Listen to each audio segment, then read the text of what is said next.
Hi all, welcome to Show Studio's video review series. I'm Show Studio Fashion editor Georgina Evans and I'm joined by Show Studio content editor Calum Knight. Hello. And we're going to be talking about Y Project Spring Summer 20 Womenswear. So as per usual, we always get a lovely little postcard from Y Project, and it is a scene, what your location of where the show will be.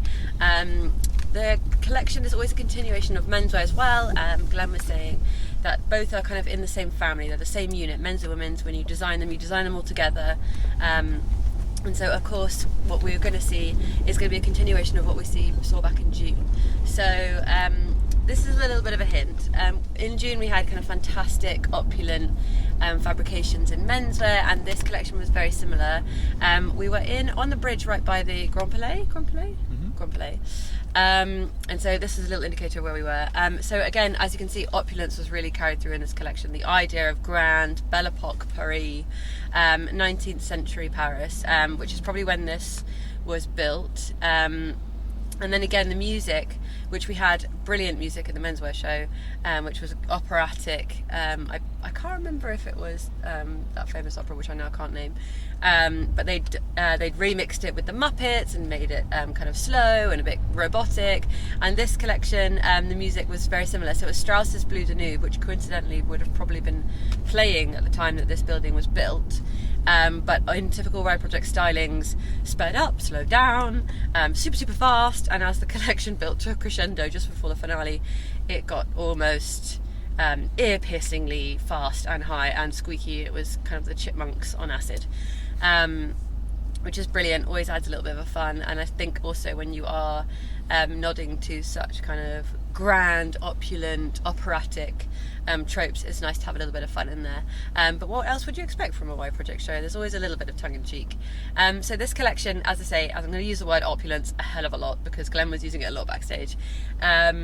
There's an idea of grandeur in everything that we're seeing here. So whether that be the fabric, the shape, the silhouette, or the way something's been cut, there's always an element in Y Project or something that can twist and turn and be manoeuvred by the wearer, if that makes sense. So those dresses, those slim fit dresses, which I believe is tulle, which have layers underneath, and were back from previous seasons, and those you can adjust yourselves. But that whole fabrication this time is sheer and tulle and organza. Organza and satin were kind of prevalent throughout the entire collection. Really heavy use of those materials. Organza is actually something that Y Project have been using heavily for a while. But in this case, it has that sheeny glow to it, which kind of exudes opulence. So beautiful new necklines in some of the dresses. These were, I believe, silky satins, and they'd just given the most wonderful kind of scoop neck. But they'd been done, it was almost like a ruff, the idea of a ruff, but curled out. And then in a crop jacket or a crop top with a tiny little mini skirt, which was split so much that you could almost see a knicker-line. And then that was puffed as well. And much more muted tones this collection. Mint greens to start, creams, a few navies, and then browns and blacks. The latter half of the collection was kind of doubled organza suits, which I initially thought was padding, but Glenn confirmed backstage it's doubled organza, but it gives the illusion of padding. And then again, that kind of adds to this richness. You know, you're so wealthy, you're almost putting on weight by wearing these clothes. You've eaten so much, and that whole 19th century brilliance. And then they've got that classic pinstripe underneath them, the organza. I thought those were absolutely phenomenal. There was also a slight... to me it felt almost Venetian, but I guess that's just the Blue Danube playing over the top with this kind of opera art, gilded fantasy that Y Project was saying, showing in some of the shoes and some of the dresses. There was kind of rainbow stripes, and when I say rainbow, I kind of mean a burgundy and a deep green and a beige, almost made me feel of glass or really beautiful marbled floors, the colours you would kind of pick out of a really beautiful building like the Grand Palais actually, and then put into stripes in shoes and stripes on dresses. A lot of form-fitting looks as per usual. The typical Y Project cut-out trouser, if you're not familiar, they come in jeans and they've been in suiting trousers before. They're ever so slightly like tapered leg, and then it's scooped out, so your kind of skin is being exposed as you walk in little flaps underneath, and then you're kind of given a little bit of a diaper effect in there. It sounds much sexier than I'm describing it. It is much more sexy than I'm describing. It sounds bad.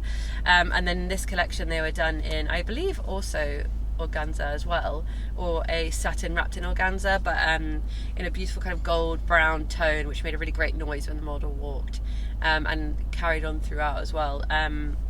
I really like having those Y Project staples that keep coming back, because while a lot of Y Project can seem quite wacky and fantasy and where does this go, how does that fit in there, what is that material, I like that it does have this like commercial element that keeps coming back, because it just kind of grounds the collection, and in that note, in that kind of vein, this collection in general was a lot more kind of pared down. The interest for me was in how it's made, how it can be adjusted by the wearer, the colour palette, the way it fit the body, and oftentimes there is so much going on in the best way, with kind of things coming out here, things protruding, and maybe you've been turned into a really boxy shaped character, or the leathers are kind of cut in such a way, but of course there were elements of that here, but it was just much more digestible, if that makes sense. For sure. Yeah, but another great collection, as per usual. One of the things that I thought was really telling of Glenn as a designer is these super high pulled skirts that literally almost, again, we've had a few of them, kind of towels wrapped around the waist as if it was about to fall off.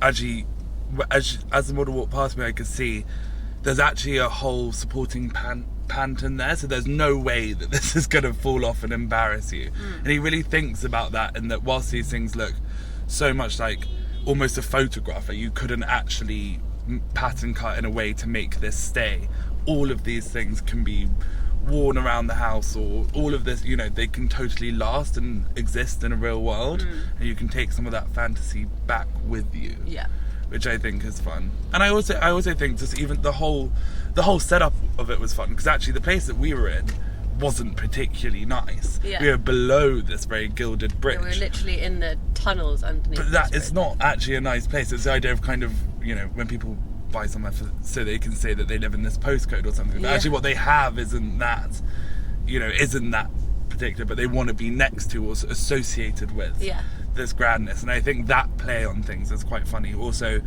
the music was almost like those, you know, those really weird memes you get where it's like the B movie, but every time they say B, it doubles in speed. Yeah, literally. It was doing that and building and building and building. And I just think that to have these really opulent opera dresses and all of that, but then you're kind of in a tunnel underneath a bridge, you are in a tunnel underneath a bridge, and they're actually, if you went to the opera wearing one, you'd get a lot of looks. I think it's really fun, and I love that play that he does. I'm starting to wonder if there's more interesting ways for him to present. The music's great, but these seem to live more than the catwalk. And I'm saying this in a nice way. I think there could be more exciting ways to see these clothes and to learn about them. Yeah, I kind of agree with you, actually. You know, because there's such a focus on the construction and how they're made and the vision. I sometimes don't feel that the shows live up to that. Like, we're always in a weird kooky space and it's fun and it's great, but I feel like there could be more to add to this presentation. Yeah, I kind of know what you mean. Aspect. And that's the only thing that I ever feel is like, and when we were in Pity, for instance, for menswear, that was really fun because that felt a bit more interactive and felt like that really worked.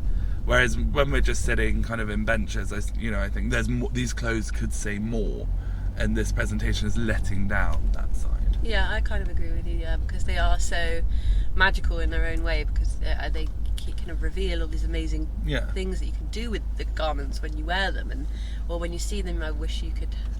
But then maybe he's saving that for the wearer, to counter my own point. Yeah, actually, no. But maybe he's like, no, you just see the clothes and you should see the image, and then when my clients get to this. Yeah, that's true. But I and it's really fun to have someone really playing with these staples of luxury. And because things looked a bit like the bicolour Chanel cardigans, but then they're warped. But because those are so iconic, these shapes and these kind of stereotypes are so iconic, you're already in that realm of luxury. But actually, these things are totally not. Things are not what they seem, which seems to be a trend. Yeah, but do you know what I mean? Like, time. Yeah. Because you know that silhouette so well already. Yeah. You're coming at it from that angle, and then Glenn's so good at being able to push you to the brink to you question, actually, is that, do you even call that a cardigan anymore? Where does that stop? Is that a dress? Is that a this? Is, you know, and the buttons go like this. Yeah, exactly. You know, are they wearing it upside down, or is that the right way around, or is that styling? Is that four different pieces making an outfit, or just one dress? Yeah, I suppose it's just a different idea of fantasy. Yeah, for sure. Yeah, it is brilliant. But I would like to see the presentation, see if the presentation can match that fantasy, maybe. Yeah, I would like to see that too, very much so. So Fantasy Fantasia, fantastic. Another brilliant show from Glenn Martins for White Project.